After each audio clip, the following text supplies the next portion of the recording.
No Bukayo Saka, no Gabriel Jesus, no Kai Havertz, no Gabriel Martinelli. Step forward, Ethan Nwaneri and Mikel Merino. That is a massive 3 points for Arsenal today. Ethan Nwaneri, masterclass. Mikel Merino comes on, plays in that number 9 role, and scores twice. And what that does is that puts the pressure on Liverpool tomorrow, who play Wolves. A massive, massive win for Arsenal. Not the best game from a neutral, not the most exciting game from a neutral, but they did their job and they got the 3 points. Make sure you go down, drop a like on the video if you haven't already. We'll be here as well for the Manchester City Newcastle match reaction.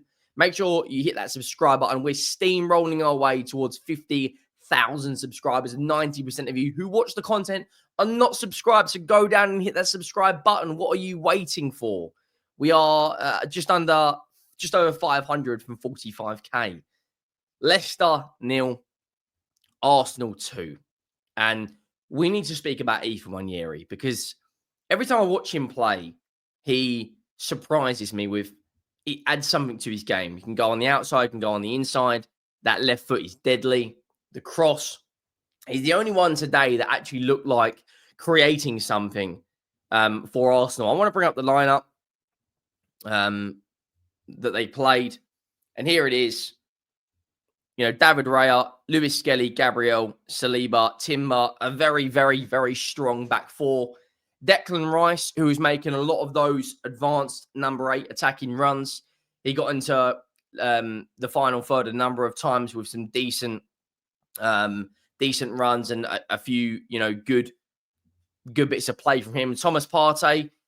Joe Cole said something on commentary today, and it really kind of made sense what he said. And this was a sort of game where they needed someone like Jorginho.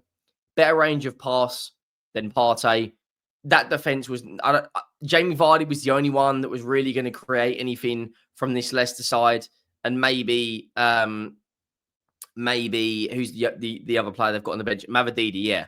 But in terms of this team, I didn't really ever think Leicester would win. I did think at one point it could be a draw. Raheem Sterling on the left, just for whatever reason, he can't really get it going. His touch isn't that the best. He's offside a number of times. Leandro Trossard, I thought, actually had a decent game. I thought the 3 or 4 best players on the pitch for Arsenal were David Raya, Nwaneri, Odegaard, and Trossard. And Nwaneri. And we've got to speak about him now because when you're 17 years of age, most players are being developed and are being, you know, monitored and looked at and trying to get game time. This guy has come into, and as well as Myles Lewis-Skelly, they've come into this Arsenal team and they're now being relied on at 17 and 18 years of age. It'll be very interesting to see what happens when Bukayo Saka comes back. Will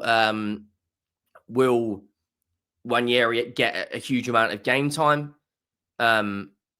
You know, but I thought Arteta, he made one change in the second half around I think it was the 70th minute when he brought on Mikel Merino for Raheem Sterling. That change won them the game. You know, Arsenal fans singing his name today, you know, they deserved the win, you know, by, I think they had 63% possession, more XG, the better chances. You know, Leicester, towards the end of the first half, did actually start applying some pressure. Jamie Vardy got in a handful of good areas. And it looked like, you know, Arsenal were just kind of trying to see out to half-time to 0-0. And that, like, every time Nwaneri got the ball, he was trying to cut in on that left-hand side. And he did have a decent strike around the 60th minute. I think he hit the crossbar. But other than that, I don't think there was a huge amount of clear-cut chances from Arsenal until they brought on Mikel Merino. Now, everyone laughed at Arsenal for potentially playing him as a number 9. Well, no one's really laughing now, are they? No one's laughing now. Arteta subbed off Raheem Sterling for Mikel Merino, and he won in the game. Ethan Nwaneri with an absolutely ridiculous cross into a dangerous area. Nothing fancy about it. just a decent cross in a dangerous area. When you've got Mikel Merino playing up front, you've obviously got a massive height advantage for dangerous crosses. When you're playing Leandro Trossard, you've got to keep the ball on the ground. And as soon as they brought on Mikel Merino, Nwaneri put a decent ball in, and Mikel Merino heads it into the back of the net. It's a really, really good, he leaps high in the box, converts a powerful header past Hermansen, makes it 1-0. And then, they made a number of changes. And then Leandro Trossard puts in a really decent cross. And it's a lovely first-time finish from Mikel Merino to make it 2-0. And then they had a chance at the depth for him to get a hat-trick. But the ball didn't really find its way through to him properly.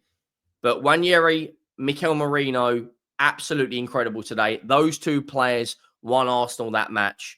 And considering they've got an injury crisis up front, if the result goes against Liverpool tomorrow, they have closed the gap down to 4 points.